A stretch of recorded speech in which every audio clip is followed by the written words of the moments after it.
KPM. Kita sama-sama ingin mencapai kecemerlangan dalam peperiksaan SPM. Maka anda sedang menonton siaran yang tepat untuk anda semua. Assalamualaikum dan selamat sejahtera. Nama saya Hanif Sean dan hari ini anda sedang menonton Didik TV KPM dalam slot sukses SPM 2022. Pecutan mata pelajaran yang sama-sama kita akan kupas hari ini ialah pertanian. Saya rasa ini tentunya sangat menarik dan kalau kita ingin tahu siapakah guru penyampai yang akan bersama kita hari ini, jom sama-sama kita saksikan profil beliau.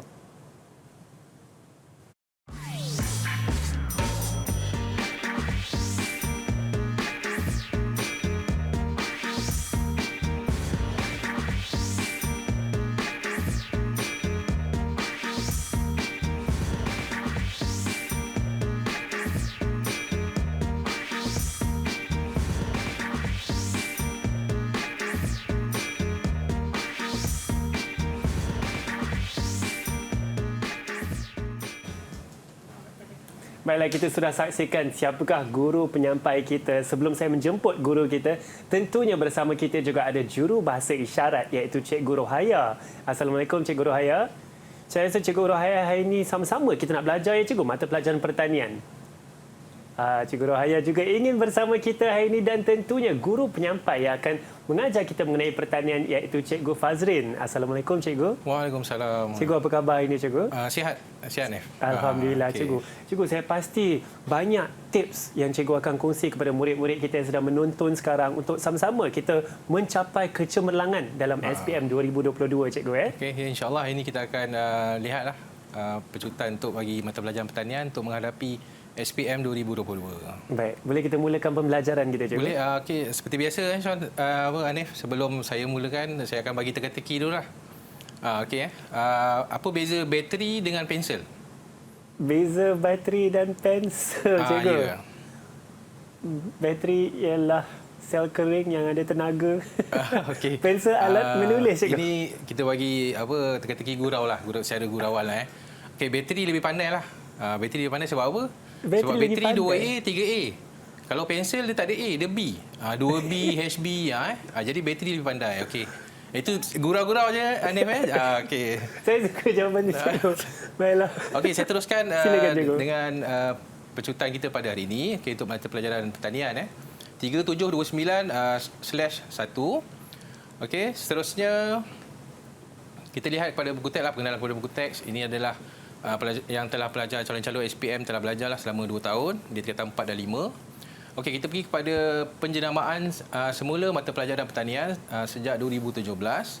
Okey, mata pelajaran sains pertanian sebelum tu sains pertanian dia telah ditukar kepada pertanian dan dijenamakan semula lah dalam banyak perubahan lah dalam silibus. Okey.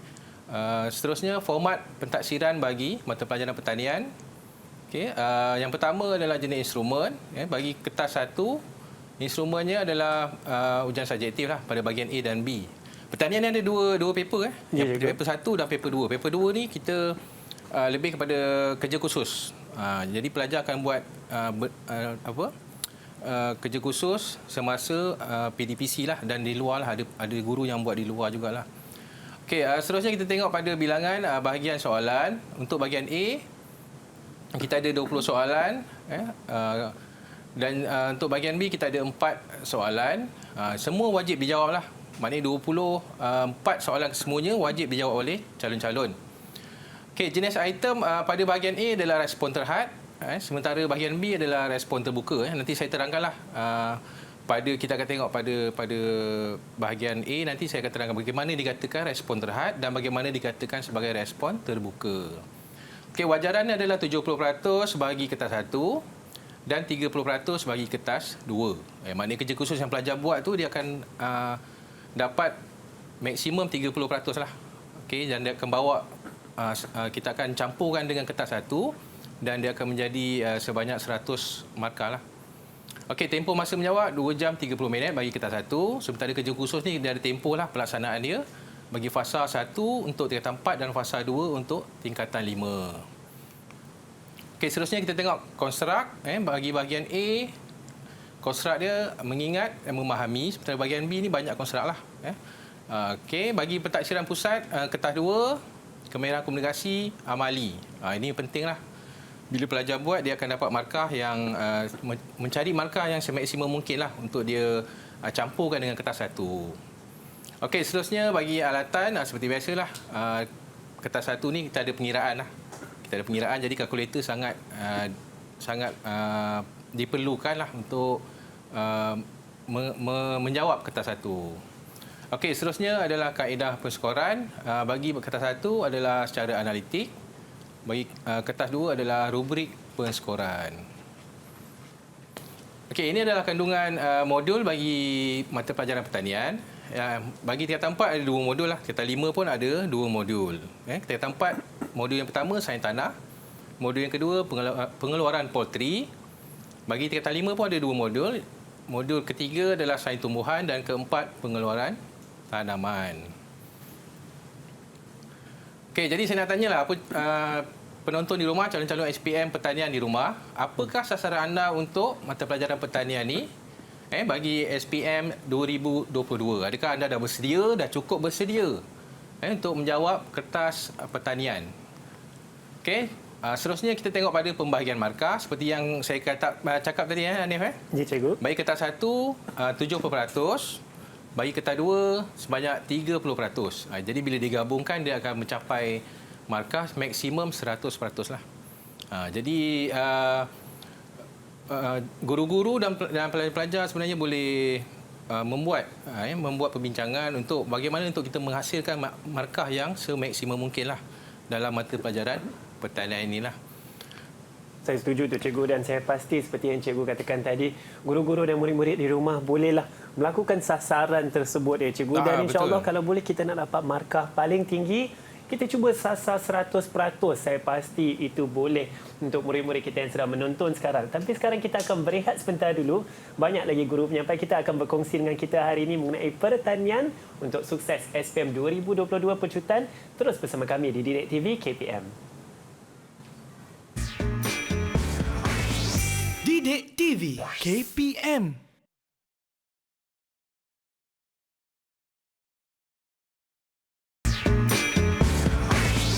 Didik TV KPM.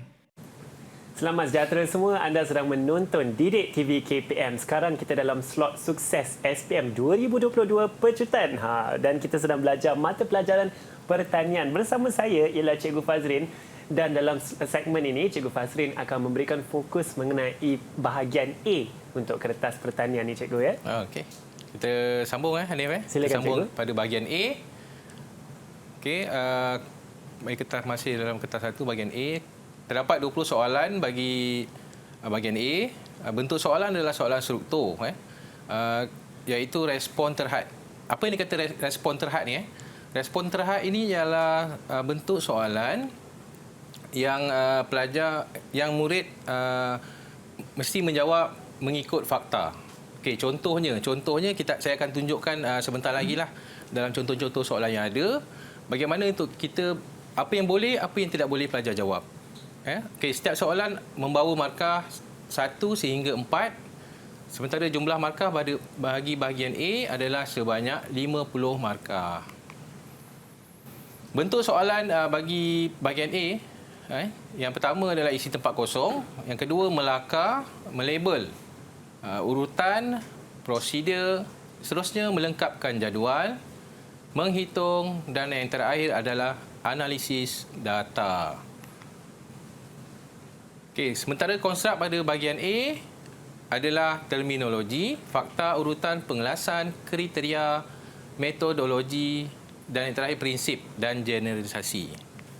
Okey, kita pergi pada soalan bentuk soalan yang pertama. Pengetahuan tentang nama, istilah atau memberi definisi maksud tentang sesuatu perkara. Okey, Hanif, yang pertama kita tengok soalan. Dia dah bagi gambar ni. Gambar struktur tanah P. Dia tak nyatakan lah. Sebab itu dalam bentuk soalan lah. Dan yang kedua adalah struktur tanah Q. Okey, jadi dia tanya, nyatakan jenis struktur. Jadi pelajar terus jawab jawapan berdasarkan fakta.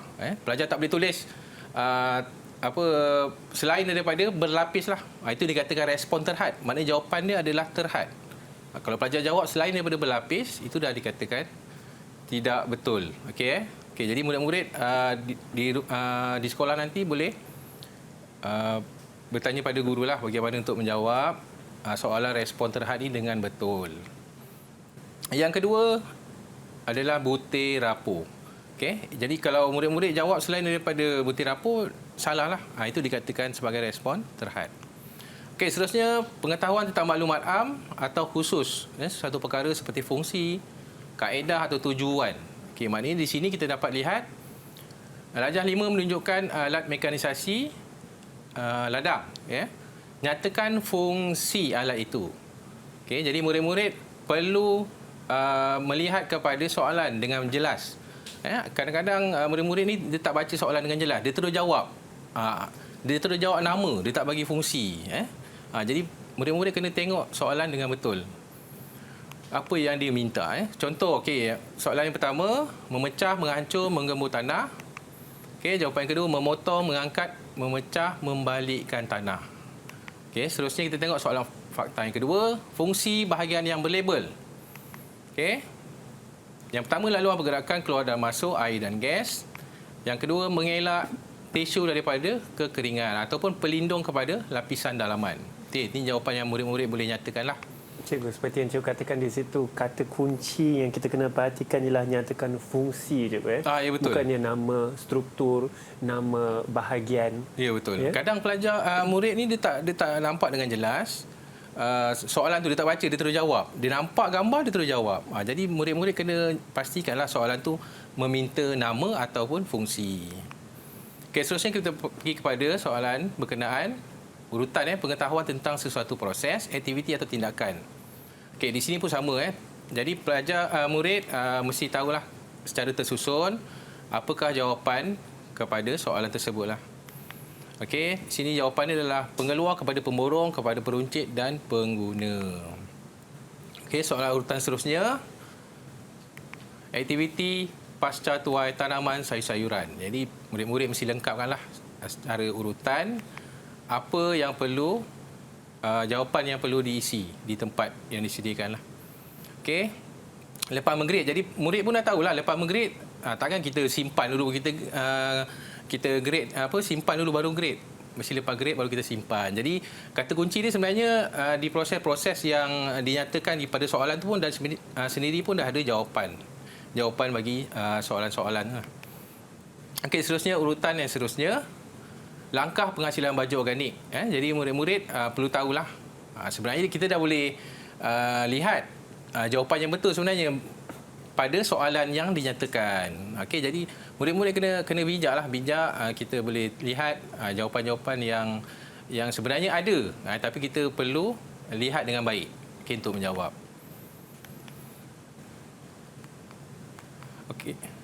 Okey, seterusnya adalah bagi pengelasan. Okey, pengetahuan tentang pembahagian, pengkategorian dan pengkelompokan sesuatu perkara. Okey, yang pertama, soalannya adalah tumbuhan memerlukan makro dan mikronutrien. Nyatakan 2 nutrien. Yang pertama bagi makro dan 2 juga bagi mikro. Okey, ini adalah contoh-contoh jawapanlah. Jawapan untuk makro, karbon, hidrogen, oksigen, dan seterusnya lah sehingga sulfur. Cikgu, untuk soalan yang ni, cikgu, kalau murid tersebut tidak menyebut nama unsur tersebut, sebagai contoh karbon tetapi diletaknya simbol unsur, cikgu. Karbon diletak C, hidrogen diletak H. Okey, adakah jawapan tersebut boleh diterima, cikgu? Jawapan boleh diterima tetapi tidak digalakkan. Lebih baik pelajar tulis lengkap. Kalau karbon tu tulis karbon lah. Kalau magnesium kan Mg kan, Mg, sulfur S boleh tapi tidak digalakkan. Lebih baik kita tulis yang murid-murid tulis dengan jelas supaya mudah dibaca dan disemak. Okey. Okey, ini adalah contoh contoh bagi murid-murid di rumah untuk membuat inovasi sendiri berkenaan akronim. Murid-murid boleh menghafal secara akronim lah. Jadi yang di sini saya buat, kalau hutang orang nanti Faris kena kejar masuk sungai. Mula-mula saya nak tulis nama saya Fazli, tapi tak sampai hati pula, saya tukar Faris lah. Okey, jadi murid-murid di rumah boleh meminta bantuan guru untuk bantu kita bagaimana untuk kita menghafal nutrien makro dan juga nutrien mikro dengan mudah. Okey, ini saya punya inovasi sendirilah. Okey, seterusnya kita pergi kepada kriteria pengetahuan tentang satu perkara yang berkaitan dengan ciri-ciri ataupun komponen. Jadi soalannya jadual 1 menunjukkan sifat-sifat tanah. Nyatakan sifat tanah berdasarkan cirinya. Okey, jadi murid-murid kena tahu yang mana ciri tanah dan mana sifat tanah. Okey, yang pertama pergerakan air ke dalam tanah. Kita pergi kepada sifat tanah iaitu saliran. Ada murid dia jawab, dia tak baca soalan. Jadi dia tengok terus, okey, ciri. Dia tak tengok pada sifat, dia terus jenis tanah. Ataupun dia terus benda yang lain. Jadi murid-murid perlu baca soalan dengan betul. Kemudian baru kita jawab. Lebih mudahlah. Okey, soalan seterusnya sama juga. Jenis tanah ini saya sebut tadi Hanif. Ya, cikgu. Murid-murid dia tak tengok jenis tanah. Mungkin dia tulis benda lain ciri-ciri ke Okey, jadi sifat tanah bagaimana kita nak tahu? Okey, LOM yang pertama daya mengair sederhana. Okey, kata kuncinya adalah sederhana, baik, kurang baik, rendah, itu adalah kata kunci. Contoh, lihat kandungan nutrien yang rendah. Jadi murid-murid perlu tahu kata kunci yang sesuai dengan jenis-jenis tanah lah, supaya dia mudah untuk menjawab. Okey, seterusnya kaedah pengetahuan tentang cara. Okey, soalannya adalah nyatakan 2 kaedah. Okey, ini adalah soalan secara teruslah. Okey, jadi murid-murid mesti menguasai kaedah-kaedah yang diperlukan untuk menentukan nilai pH tanah. Okey, seterusnya pada kaedah lagi, kita nampak gambar tu, gambar orang membaja dan juga ada sistem pengairan. Okey, jadi nyatakan kaedah. Soalannya rajah 3 menunjukkan kaedah memperbaiki keadaan tanah. Okey, nyatakan kaedah A adalah pemugaran, okey, B pembajaan dan C adalah pengairan. Okey Cikgu, kalau ada murid yang jawab kaedahnya ialah membajak, cikgu, sebagai contoh, adakah itu jawapan yang boleh diterima untuk salah satu gambar yang telah diberi? Soalan A tu gambar A tu Okey, macam saya sebut tadi, bahagian A adalah respon terhad.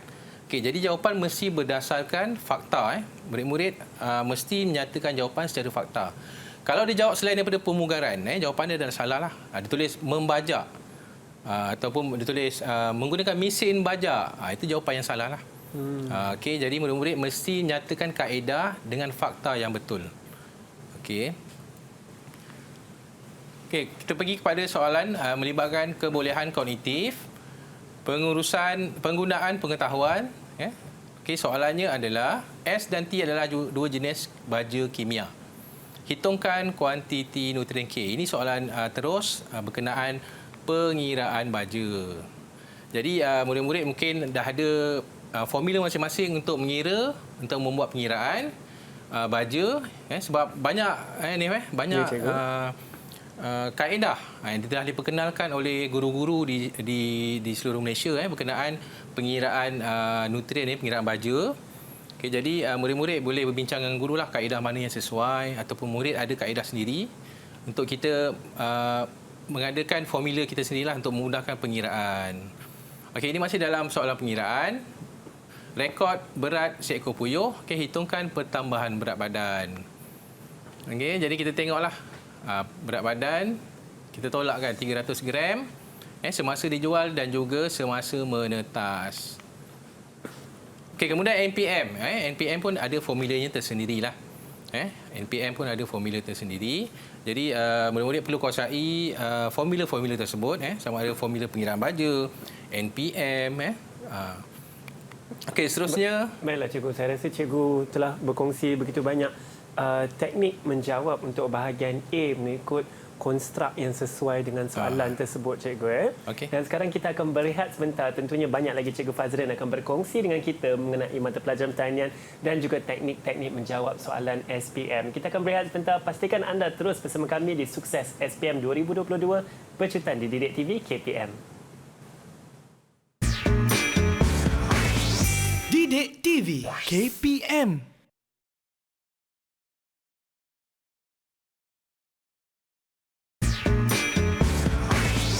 Didik TV KPM. Hai semua, anda sekarang sedang menonton slot sukses SPM 2022 pecutan di Didik TV KPM. Bersama saya ialah Cikgu Fazrin dan Cikgu Fazrin akan berkongsi dengan kita mengenai mata pelajaran pertanian khususnya teknik menjawab bahagian B. Bahagian B. Ya, Cikgu? Ya. Baik, Kita boleh akan sambung kepada bahagian B Hanif. Ya, silakan Cikgu. Okey, kita tengok pada bentuk soalan pada bahagian B. Okey, terdapat 4 soalan besar. 4 soalan besar ni sebab apa saya sebut besar? Sebab dia ada anak-anak dia lagi lah. Mungkin 1A, 1B, 1A tu pun kadang dia ada 1A1, 1A2. Okey, itu dikatakan 4 soalan besar lah. Okey, jadi murid-murid mesti menjawab semua soalan. Okey, bentuk soalan adalah secara esei. Respon tidak terhad. Okey, respon tidak terhad ni maknanya jawapan dia boleh dibuat secara secara esei. Tapi tertakluk kepada kita tidak boleh jawab secara ni jugalah. Dia ada limit ni juga dia ada had ni juga. Okey, kita pergi kepada jenis soalan. Okey, 2 soalan adalah sebanyak 10 markah dan 2 soalan lagi adalah sebanyak 15 markah. Jadi total adalah 50 markah bagi bahagian B. Masa yang dicadangkan tak semestinya murid-murid perlu ikutlah masa yang dicadangkan. Okey, masa yang dicadangkan adalah untuk menjawab bahagian B adalah 1 jam 15 minit. Okey, kita tengok panduan menjawab soalan. Yang pertama, murid mesti baca soalan dengan tenang dan cermat. Kadang ada murid ni dia baca secara gopoh dan bila dia jawab tu dia dah ada jadi masalah lah. Dia tak jawab dengan tenang. Okey. Yang kedua, kenal pasti dan garis kata kunci bagi setiap soalan. Okey, bila kita dah dapat soalan tu, kita dah pergi pada bahagian B, kita mesti tengok apa kata kunci bagi soalan tersebut. Okey, dan kita lebih mudah jika kita gariskan dengan pembaris. Okey, jadi kita lebih nampaklah kata kunci tersebut. Okey, kemudian tulisan mesti jelas dan mudah dibaca. Okey, ini yang jadi masalah kepada murid-murid. Tulisan mesti dibaikilah. Kalau boleh tulisannya mesti kemas. Tak perlu cantik pun tak apa, kemas. Jadi lebih mudah dibaca. Okey, seterusnya penulisan format secara point. Point ni maknanya tidak secara esei ataupun karangan. Nanti saya akan tunjukkan contoh bagaimana untuk menjawab secara point. Okey, bagi soalan nyatakan fakta sahaja 1 markah. Itu kalau keluar soalan nyatakan. Kalau soalan terangkan, kita perlukan 1 fakta dan 1 huraian. Seterusnya huraikan. Biasanya soalan-soalan berkaitan langkah-langkah amali lah. Sebab huraikan ni dia soalan yang panjang, jawapan yang panjang. Di situlah saya pasti kata kunci yang harus digariskan juga. Betul. Nyatakan, terangkan atau huraikan. Betul ya, Nif. Okey, kita sambung lagi. Okey, seterusnya panduan menjawab. Jawapan dalam bentuk point. Saya cakap tadi dah. Bentuk point dan berstruktur. Nyatakan sama macam tadi, terangkan tulisan ringkas dan padat. Mesti ringkas dan padat. Sebab pertanian ni satu mata pelajaran yang bukannya macam bahasa Melayu, bahasa Inggeris. Dia karangannya mesti ikut format. Jadi pertanian ni dia tak ada dia tak perlu panjang-panjang ayat puisi, ayat puitis, tak perlu. Jadi kita terus pergi kepada jawapan yang ringkas dan juga padat. Okey, seterusnya macam saya cakap tadi, tiada pendahuluan. Terus kepada isi. Kita direct terus ya. Okey, seterusnya jangan bermain dengan masa. Macam cakap tadi tak perlu nak tulis pantun ke puitis-puitis. Jadi kita terus pergi pada jawapan. Jangan mengulangi contoh, huraian jawapan pada fakta lain. Okey, kemudian jawab mengikut markah yang diberikan. Kalau minta 4, kita bagilah 2 fakta, 2 huraian, 4 markah. Okey, kalau pengiraan mesti tunjukkan jalan kerja. Tunjukkan jalan kerja. Biasanya murid-murid ni ada setengah dia kelang kabut menjawab, jadi dia lupa nak tulis jalan pengiraan. Jadi ini dah memberi kesanlah kepada markah. Okey, kemudian kesalahan unit. Contohnya berat baja dia tulis RM. Sepatutnya berat kg atau gram, kg kilogram kan. Yeah. Tapi kadang ada murid dia kelang kabut, dia buat dengan gopo, jadi dia tulis berat dia tulis RM. Bila ringgit kadang dia tulis kilogram. Jadi itu memberi kesan lah. Okay, jadi murid mesti tenang lah untuk menjawab bahagian B. Okey, lebih berkesan kita jarakkan antara fakta ataupun buat garisan. okey, pada jawapan. Tulisan nyata, senang baca dan berformat. Maknanya tak berterabur lah. Tulisannya mesti cantik lah. Dia punya poin-poin yang dinyatakan. Okey, kemudian cara menulis jawapan yang digalakkan. Ini saya sebut tadi Hanif. Ya, cikgu. Cara menulis jawapan yang digalakkan secara point. Secara point, okey, kita tengoklah. Kita tengok jawapan yang tidak digalakkan. Okey, ini saya sebut tadi, dia bawa karangan. Jadi lebih menyukarkan untuk ditandalah oleh pemeriksa. Okey. Seterusnya kita tengok konstruk bahagian B. Kita akan tengok contoh-contoh soalan yang ada. Aplikasi ada dua lah, prosedur dan pengiraan. Analisa menyatakan masalah dan juga menyelesaikan masalah. Kemudian penilaian. Okey, kita ada soalan membuat perbandingan dan juga membuat pilihan. Okey, seterusnya mencipta, iaitu cipta sesuatu yang baru dan juga inovasi. Okey, yang pertama kita pergi kepada aplikasi prosedur.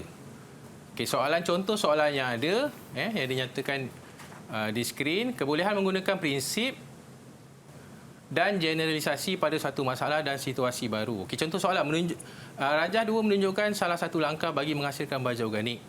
Kenal pasti jenis baja organik. Kenal pasti. Kenal pasti. Jadi murid-murid boleh cari kata kunci pada soalan tersebut. Kemudian huraikan. Ni biasa cakap huraikan berapa markah. Kita perlu tulis huraikan biasanya panjang, panjang. Jadi murid mesti tahulah markah tersebut berapa. Kalau 10 markah, jadi murid-murid dah tahulah dia tak mungkin dia akan jadi ringkas jawapannya. Okey. Kalau huraikan tu ada langkah-langkah yang tertentu lah di situ. Ya. Jadi murid-murid dah boleh kenal pastilah. Bila huraikan ni dia mesti jawapan yang panjang. Okey. Kemudian kita pergi kepada aplikasi yang kedua, iaitu aplikasi pengiraan. Okey, seperti yang kita boleh tengok, kebolehan menggunakan prinsip dan generalisasi pada satu masalah dengan situasi baru. Okey, jadual menunjukkan grade dan harga 3 jenis baja lurus. Ini dia minta untuk buat pengiraan kuantiti setiap baja. Okey, jadi murid dah tengok situ 9 markah. 9 markah, jadi murid dah boleh kenal pasti 3 soalan, jadi dia boleh bagikanlah setiap soalan 3 markah. Jadi ini soalan pengiraan mesti menunjukkan jalan pengiraan. Murid-murid tak boleh terus tulis jawapan. Ini akan memberi kesan kepada markah lah. Okey, kita pergi kepada seterusnya. Okey, ini adalah kaedah untuk menjawab soalan pengiraan baju tadi lah. Mesti ada jalan kerja, mesti ada jawapan yang tepat. Okey. Seterusnya kita pergi kepada menganalisis. Kebolehan memisahkan suatu set komunikasi kepada beberapa bahagian sehingga satu bentuk pertalian antara bahagian yang membina. Komunikasi itu dapat dilihat dengan jelas. Okey, ini analisis. Soalan analisis. Terangkan pola harga jualan ayam di Rajah 1. Jadi murid-murid mesti menganalisis graf. Graf yang dinyatakan.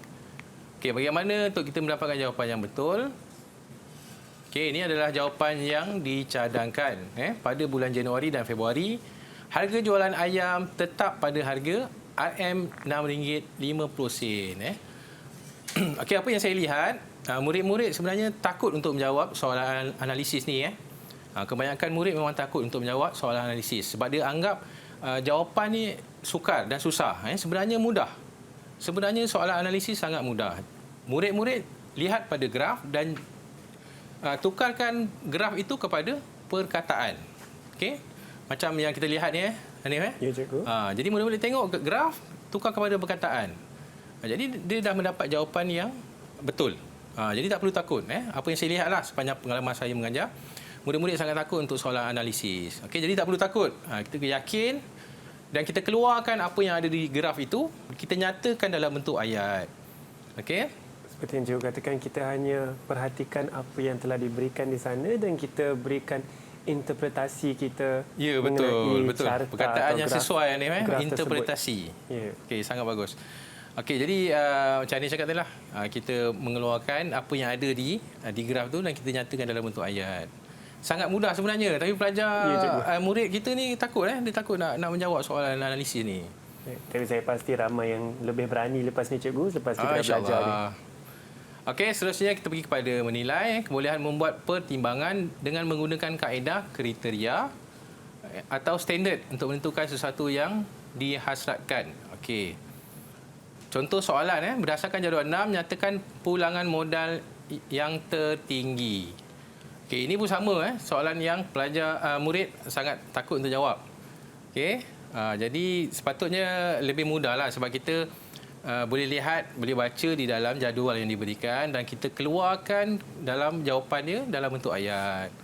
Yang ini pun sama, kita tengok bidang mana yang modal tertinggi. Macam mana nak cari modal. Jadi murid-murid mesti menguasai semua tu, pengiraan. Bagaimana formula untuk mencari menjawab formula untuk mendapatkan modal, formula untuk mendapatkan keuntungan. Okey, jadi murid-murid perlu menghafallah formula-formula yang ada. Okey, kemudian kita pergi pada soalan seterusnya, nilaikan prestasi ketiga-tiga bidang. Okey, jadi kita mesti menilai ketiga-tiga bidang tadi. Saya pergi semula.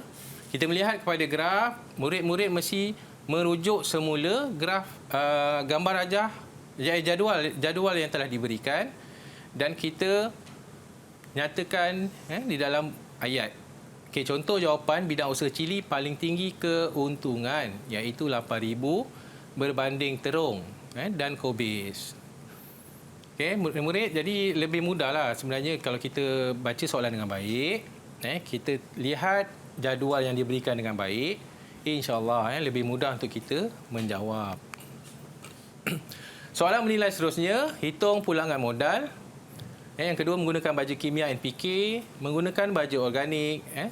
Seterusnya, tentukan jenis baju manakah yang paling baik. Okey, tentukan jenis baju manakah yang paling baik. Okey, yang pertama kita lihat pengiraan. Macam saya sebut tadi, murid-murid boleh menggunakan formula ataupun kaedah ataupun inovasi berkaitan pengiraan baju ini. Mungkin guru-guru dah ada cara masing-masing, jadi murid-murid boleh berbincang atau minta bantuan daripada guru untuk menggunakan kaedah sesuai bagi pengiraan. Okey, ini adalah soalan yang kedua, jawapan bagi baju kimia, organik dan juga NPK. Okey, bila keluar soalan perbezaan, kita tengok balik soalan Boleh ni Ya, cikgu. Dia minta tentukan jenis baju manakah yang paling baik. Okey, jadi setelah anda membuat perbandingan, jadi murid-murid mesti membuat perbandingan dalam bentuk jadual. Lebih mudah. Lebih mudah saya. Lebih mudah. Bila kita buat dalam bentuk jadual, lebih mudah untuk kita tentukan yang mana satu lebih baik. Lebih mudah untuk murid membahagi jawapan mereka. Ya. Lebih mudah juga untuk penyimak merujuk jawapan tersebut. Betul, cikgu. betul ni. Baik, cikgu. Saya rasa banyak tips yang telah Cikgu Fazrin berkongsi dengan kita sekarang. Tapi kita akan berehat sebentar saja. Teruskan bersama kami. Jangan ke mana-mana. Banyak lagi Cikgu Fazrin ingin berkongsi dengan kita dalam Sukses SPM 2022 Pecutan di Didik TV KPM. Didik TV KPM.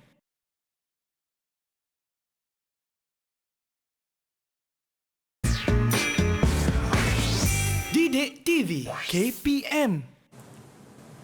Hai semua, anda sekarang sedang menonton Didik TV KPM. Kita dalam slot Sukses SPM 2022 Pecutan. Di sinilah guru kita akan berkongsi mengenai tips-tips untuk sama-sama kita cemerlang, dan mata pelajaran yang kita belajar hari ini ialah pertanian. Bersama saya ialah Cikgu Fazrin. Cikgu, dalam segmen ini cikgu akan berkongsikan lebih lanjut mengenai lakaran dalam pertanian, ya cikgu? Ya, biasanya soalan lakaran ni dia akan keluar pada bahagian B. Bahagian jadi B. kita akan tengoklah bagaimana untuk melakar dengan betul dan mendapatkan jawapan yang semaksimum mungkin. Boleh saya teruskan ya? Silakan cikgu. Okey, seterusnya adalah lakaran dalam pertanian. Okey. Yang pertama kita pergi kepada soalan mencipta. Okey, terdapat empat konstruk lah di dalam lakaran ni. Okay, yang pertama kita tengok pada mencipta. Soalannya adalah Puan Salma suka menternak ayam kampung. Beliau ingin membina satu reban yang kondusif. Okay, dan seterusnya lah. Kawasan disediakan waktu siang dan malam. Okay, boleh bergerak bebas. Itu antara kata kunci yang murid-murid boleh gariskan lah. Okay, yang pertama, boleh bergerak bebas. Okay, jadi ciri-ciri sangka yang kita nak bina nanti, yang kita nak lukis, lakarkan. Okey, yang pertama ciri-cirinya adalah boleh bergerak bebas, kawasan disediakan pada waktu siang dan malam dalam reban. Okey, jadi kita tengok soalannya yang pertama adalah cadang dan lakarkan satu sistem penternakan yang sesuai. Okey, ini adalah cadangan jawapan. Cadangan jawapan yang dicadangkanlah. Okey, jadi murid-murid boleh melakar dan melukis berdasarkan kreativiti masing-masing. Okey, terdapat dua jenis lah bagi soalan mencipta lakaran. Lakaran ni yang pertama boleh diubah suai dan yang kedua tidak boleh diubah suai. Okey, jadi ini adalah contoh bagi lakaran yang boleh diubah suai. Jadi murid-murid boleh mengikut kreativiti masing-masing, sama ada reka bentuk, tapi mengikut ciri-ciri yang diminta oleh soalan. Okey, murid-murid mesti rujuk semula kepada soalan. Okey, ciri-ciri apa yang diperlukan bagi kita melakar dalam jawapan tersebut. Okey, ini adalah contoh cadangan markah. Yang pertama, lakaran satu markah. Ini adalah sekadar contoh, boleh berubah mengikut keadaan soalan. Yang penting label. Murid-murid mesti melabel, mesti melabel. Sebentar ini saya akan tunjukkan contoh soalan yang dilabel. Okey, anda dikendaki mereka cipta satu alat perangkap serangga menggunakan botol minuman plastik berikut. Bagaimana untuk kita mencipta? Mereka cipta satu alat perangkap serangga. Okey, gambar diberi adalah gambar botol air mineral. Okey, ini adalah cadangan jawapan. Bagaimana kita mencipta perangkap serangga tersebut. Ini label yang saya nyatakan tadi lah. Mesti murid-murid jangan takut untuk melabel lakaran. Okey, label dengan betul, label dengan tepat, label dengan jelas. Kita boleh buat tarik anak panah dan kita nyatakan label tersebut lah. Okey, contoh tali untuk gantung, mesti tebuk lubang, ataupun tulis lubang pun boleh, tak masalah. Air. Okey, seterusnya adalah kemahiran mencipta. Soalannya adalah anda berhasrat menternak puyuh pedaging di ruang belakang rumah anda. Okey, biasanya soalan mencipta ni dia akan bagi soalan situasi. Boleh jadi Hanif ingin menternak puyuh pedaging di ruang belakang rumahnya. Okey, jadi menarik. Soalannya berdasarkan Rajah 4, lakar dan labelkan sebuah reka bentuk sangka yang anda cadangkan itu. Okey, ini soalan. Okey, ini adalah contoh jawapan. Okey, bagi soalan tersebut. Okey, jika kita tengok label, murid mesti labelkan semaksimum yang mungkin lah untuk mendapatkan jawapan yang maksimum. Jangan takut untuk melabel. Kadang murid ni dia agak takut untuk meletakkan label pada lakaran. Jadi kita tak perlu takutlah. Kalau saya perhatikan dari gambar ini juga cikgu, kita kena kenal pasti komponen-komponen untuk setiap bahagian yang telah kita lukis atau kita lakarkan itu, cikgu. Ya, betul. Bila kita dah lakar dah siap, kita dah pastikan komponen-komponen tersebut, kemudian kita label lah. Dia pelajar dia takut untuk melabel. Dia sendiri yang lukis, murid sendiri yang lukis, dia pula yang takut untuk melabel. Jadi jangan takut. Kita label semaksimum yang boleh untuk kita mendapatkan markah yang maksimum. Okey, ini satu lagi contoh bagi jawapan bagi soalan tersebutlah. Okey, untuk lakaran bagi perumahan poultry kita boleh lihat pada muka surat di buku teks tingkatan 4 pada muka surat 134. Jungka sangka ayam, murid-murid di rumah mungkin dah ada buku teks di tangan, dah boleh buka, boleh kita semaklah sama-sama. Boleh buka muka surat 134 untuk sangka puyuh dan 135 untuk sangka ayam. Okey, markah bagi sangka puyuh dari aspek yang saya sebut tadilah, label, susun atur. Mesti jelas, susun atur pun mesti jelas. Ada pelajar, ada murid kadang dia lukis sengit, jadi lakaran tu tidak menunjukkan saiz yang tepat lah. Dia mesti sesuai mengikut soalan. Kekemasan perlu dijaga. Kalau kita garis dengan betul. Kalau kita buat jaring, macam dalam gambar di skrin ni, kalau kita buat jaring, kita buat dengan betul. Jadi lebih kemas kita lakaran kita. Okey, seterusnya struktur lakaran yang betul. Nisbah dia mesti betul lah. Kalau saiz sangka tu mesti sesuai dengan saiz mentor. Tak adalah mentor lebih besar daripada sangka ataupun tempat makanan dan minuman lebih besar daripada sangka ataupun penuh sangka. Jadi mesti sesuai. Saiz komponen itu, alat-alat keperluan peralatan mesti sesuai dengan saiz sangka yang dilakar. Kita mengikut logik juga di sini. Mengikut juga, logik betul ni. Ya. Okey, ini struktur dalaman tumbuhan. Okey, ini yang saya katakan tadi, jenis lakaran yang tidak boleh diubah suai. Tadi macam saya pergi semula kepada lakaran sangka puyuh tadi. Itu adalah lakaran boleh diubah suai mengikut keadaan kreativiti murid-murid ataupun mengikut kehendak soalan. Okey, kemudian kita pergi pada struktur dalaman tumbuhan. Ini adalah lakaran yang tidak boleh diubah suai. Sebab apa? Sebab dia dah ada gambar yang dinyatakan di dalam buku teks. Jadi murid-murid tak boleh ubah suai. Kalau struktur anatomi akar mesti berbentuk seperti akar lah. Dia tak ada mengikut kreativiti murid. Okey, jadi ini adalah soalan lakaran bagi lakaran yang tidak boleh diubah suai. Okey, murid-murid yang ada buku teks di rumah boleh lihat pada muka surat 21 kita ada struktur anatomi akar. Muka surat 22 ada batang dan juga daun pada muka surat 23. Okey, bagi jawapan yang perlu kita lihat ciri-ciri jawapan yang betul yang boleh mendapatkan markah maksimum. Kekemasan mesti jelas. Okey, kekemasan yang pertama, kedua jelas. Yang kedua, yang ketiga label dengan betul. Murid-murid mesti mengenal pasti setiap label mestilah betul. Dan seterusnya struktur lakaran juga adalah struktur lakaran yang betul. Okey, ini dikatakan struktur anatomi batang. Jadi apa yang ada di dalam buku teks seperti itu jugalah yang murid-murid mesti lukis. Tak boleh ubah suai. Sebab dia jenis lakaran yang tidak boleh diubah suai. Ini adalah contoh struktur anatomi batang. Label dengan kemas. Lukis dengan kemas. Warna pun dengan kemas. Baru kita boleh mendapatkan markah yang maksimum. Lebih jelas juga dengan Lebih label jelas. yang sepatutnya, warna yang sepatutnya, mudah untuk membezakan sebagai contoh antara struktur epidermis dan struktur endodermis di situ. Betul. Ya? Betul ni. Kadang ada murid dia main warna je. Kadang sepatutnya warna hijau tapi dia buat warna merah.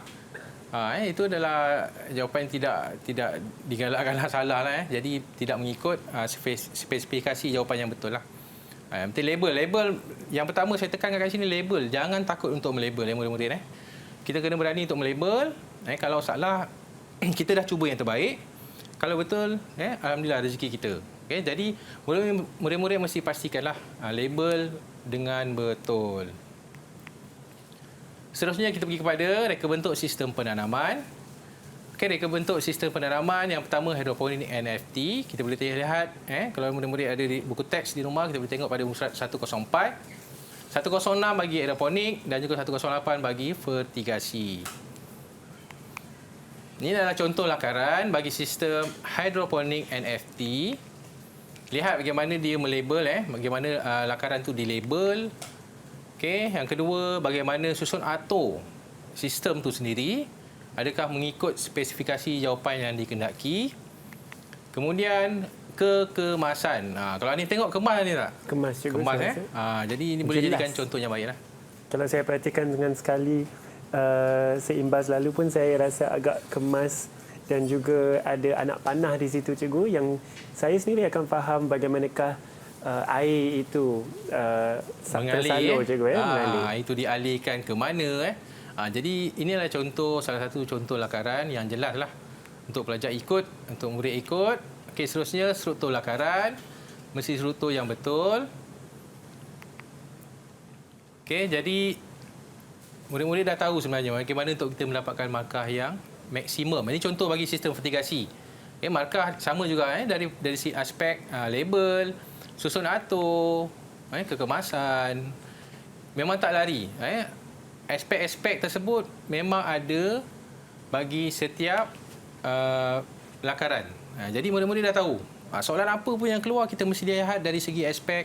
Yang pertama melabel, menyusun atur, kekemasan, struktur lakaran. Jadi aspek-aspek yang ada ni murid-murid mesti melihat dengan jelas supaya kita mendapatkan markah yang maksimum. Okey, seterusnya kepada struktur anatomi bunga. Ini tadi samalah yang tidak boleh diubah suai lah. Jadi murid-murid mesti menghafal lah, sebenarnya menghafal label, menghafal struktur dengan betul. Okey. Saya tahu tajuk anatomi ni sangat lakaran untuk lakaran lah, sangat memberi masalah lah. Tapi saya percaya murid-murid di rumah sana lebih bersedia tahun ni, lebih bersedia dengan mungkin dengan banyak buat ulang kaji Hanif Ya, cikgu. saya haraplah murid-murid dapat buat ulang kaji dengan banyak tahun ni supaya kita dapat menghafal anatomi bunga, akar dan batang.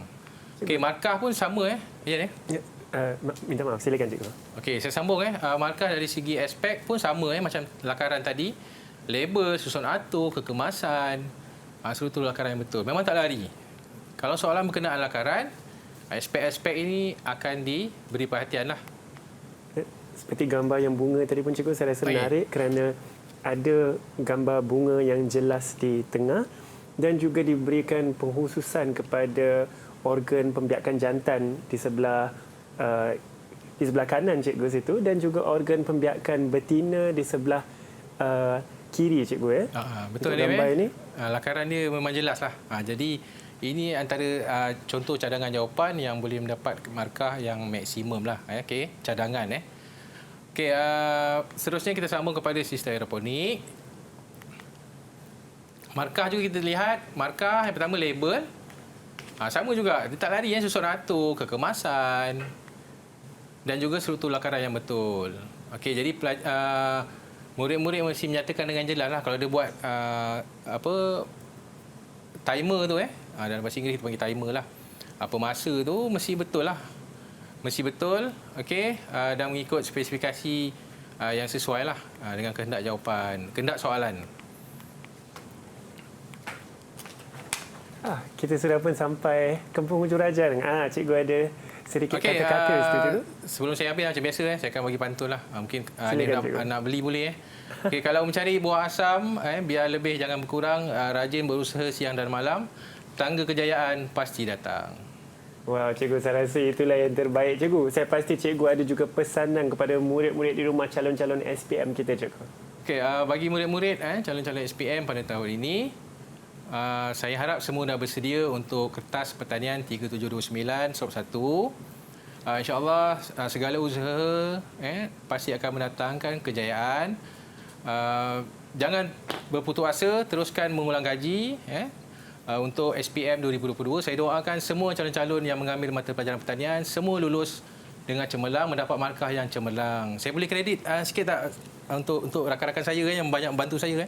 Okey, terima kasih kepada Cikgu Nordin di SMK Teluk Kerang dan juga Cikgu Tuan Muhammad Firdaus di SMK Mutiara. Juga kepada JPMP Pertanian Daerah Keluar. Terima kasih banyak untuk membantu saya pada pecutan SPM kali ini. Baiklah, terima kasih banyak-banyak cikgu, dan seperti yang cikgu katakan, rajin berusaha siang dan malam, tangga kejayaan pasti datang. Saya pasti semua murid-murid di rumah banyak berusaha dan insya-Allah sama-sama kita akan berjaya. Dengan itu saya ingin mengucapkan ribuan terima kasih kepada guru penyampai kita, Cikgu Fazrin. Terima kasih banyak-banyak Cikgu Fazrin. Okay. Dan juga kita punya jurubahasa isyarat iaitu Cikgu Rohaya bersama kita. Terima kasih Cikgu Rohaya. Dan kepada individu-individu yang Cikgu Fazrin sebut tadi, tentunya mereka juga banyak berjasa dalam pembelajaran yang kita ada hari ini. Kepada murid-murid di rumah juga terima kasih kerana bersama kami hari ini. Teruskan berusaha, insya-Allah seperti cikgu katakan, tangga kejayaan pasti datang. Nama saya Hanif Sean, insya-Allah kita jumpa lagi di Didik TV KPM.